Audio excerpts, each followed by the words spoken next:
অচেনা নাম্বার থেকে একটি মেসেজ, তোমার বয়ফ্রেন্ড আজ তোমাকে গণধর্ষণ করতে যাচ্ছে, নিজেকে বাঁচাতে হলে বাড়ি থেকে বের হও না। অহনা সাজগোজ করছিল তার বয়ফ্রেন্ডের সাথে দেখা করতে যাবে বলে, তখনই মোবাইলের স্ক্রিনে ভেসে ওঠে মেসেজটি। সেটাকে উপেক্ষা করে আবারও সাজায় মনোনিবেশ করে, হয়তো কেউ দুষ্টামি করছে তার সাথে, সেই ভেবে তৈরি হয়ে নেয়।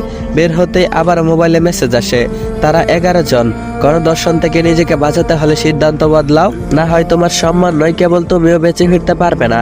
অহনার রাগ হয় সেই অচেনা লোকের উপর যে কিনা ভয় দেখাচ্ছে। মোবাইলটাকে সাইলেন্ট করে দেখা করতে যায় বয়ফ্রেন্ড অর্ণবের সাথে। পার্কে পৌঁছাতেই অর্ণব বলল, চলো এক জায়গায় যাব। অহনা বলল, কোথায়? অর্ণব বলল, চলো আমার সাথে। অহনা আর কথা না বাড়িয়ে অর্ণবের সাথে চলতে থাকে। পৌঁছে যায় নিজের এলাকা থেকে অনেকটি দূরে একটি জঙ্গলে। শুনশান নীরবতায় ভয় পায় অহনা। অর্ণবের শার্ট খামছে বলে, এ তুমি কোথায় নিয়ে এলে? অর্ণব বলল, আরেকটু বেবি, কিছুক্ষণ পরেই দেখতে পারবে আসল মজা। অহনা বলল, এটা তো জঙ্গল, এখানে তুমি কি করবে? বড় কোনো সারপ্রাইজ আছে নাকি? অর্ণব বলল, হ্যাঁ, গেলেই দেখতে পাবে অনেক বড় সারপ্রাইজ। তারা পৌঁছে যায় একটা পরিত্যক্ত বাড়িতে। চারদিকে কেমন বিদঘুটে অন্ধকার, পচা গন্ধ আসছে অনেকটা। সিঁড়ি বেয়ে উপরে উঠলো, উপরটা পরিপাটি, তবে এখানে ভাঙা একটা আয়না আর বিছানা ছাড়া আর কিছুই তো দেখতে পারছে না। অহনা বলল, এখানে কি? কিছুই তো নেই, আমরা এখানে কেন এলাম?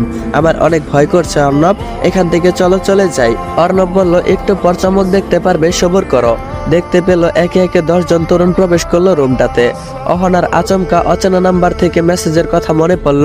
সেও বলেছিল 11 জন লোক তাকে গণধর্ষণ করবে। বুকটা ধক করে কেঁপে উঠলো তার। অহনা বলল, অর্ণব, এরা কারা? অর্ণব বলল, এরা আমার বন্ধু, মজা হবে আজকে। অহনা বলল, আমি বাড়ি যাব, আর এক মুহূর্ত এখানে না, তুমি গেলে চলো, না হলে আমি একাই চলে গেলাম। একজন লোক এগিয়ে আসে অহনার দিকে। কোথায় যাচ্ছ সোনা? তোমার জন্যই তো আমরা এখানে এসেছি, তুমি চলে গেলে মজা করবো কার সাথে? বলেই শয়তানি হাসিতে ফেটে পড়লো তারা। অর্ণব হাসছে, নিজেকে খুব অসহায় মনে হতে লাগলো অহনার।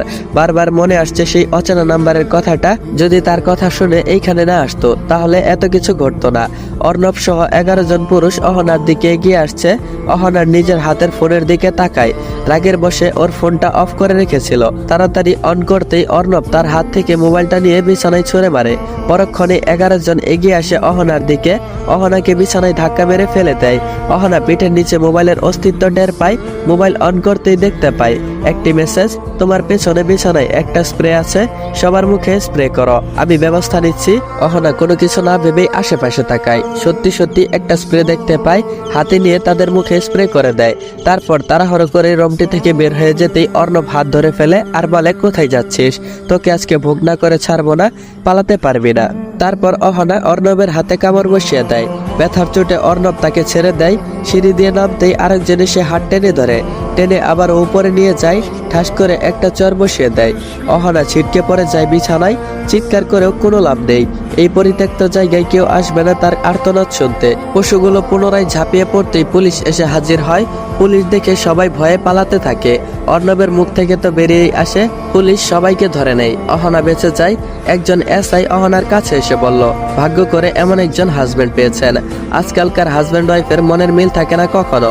আপনার স্বামী তো অফিস থেকে আমাদেরকে কল করে বলল তার নাকি আপনার কথা অনেক মনে পড়ছে। কলটাও ধরছেন না, ওনার মনে হচ্ছিল আপনি অনেক বিপদে আছেন।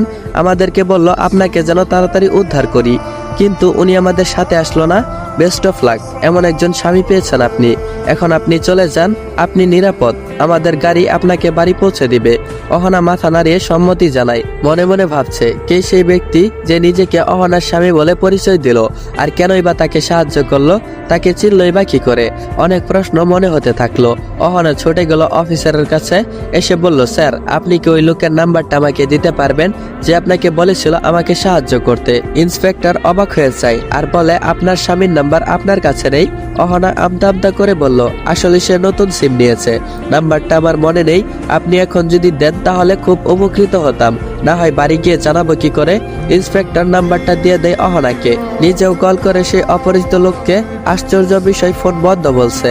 কয়েকবার ট্রাই করেও কোনো উপায় হয়নি। ইন্সপেক্টর বলল, বাড়ি গিয়ে ওনাকে খবর দিয়ে দিবেন, আমাদের এখন কল লাগছে না।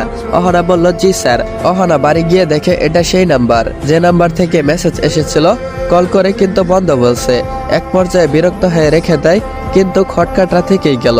অহনা বিছানায় গা এলিয়ে দিতেই আবার সেই মেসেজ আসে। ফোনটা ধরে দেখে সেই অচেনা নাম্বার থেকে মেসেজ, দক্ষিণের জানালাটা বন্ধ করো, বাতাস বইছে, খুব ঠান্ডা লেগে যাবে। অহনার সাথে সাথেই নাম্বারটাই কল করে। বলতে না বলতেই আবারও ফোন বন্ধ বলছে। অহনা তাড়াতাড়ি করে বাইরে যায়। চারদিকে নীরবতা, কোথাও কেউ নেই। তাহলে সেই অপরিচিত লোক কিভাবে জানলো আমার জানালা খোলা? উত্তর ছাড়া হাজার প্রশ্ন ঘুরপাক খাচ্ছে অহনার মাথায়। বিকালে ওয়াশরুমে যাই গোসল করার জন্য। ওয়াশরুমে একটা আয়না ছিল, আয়নার দিকে তাকাতেই আয়নায় যা দেখলো।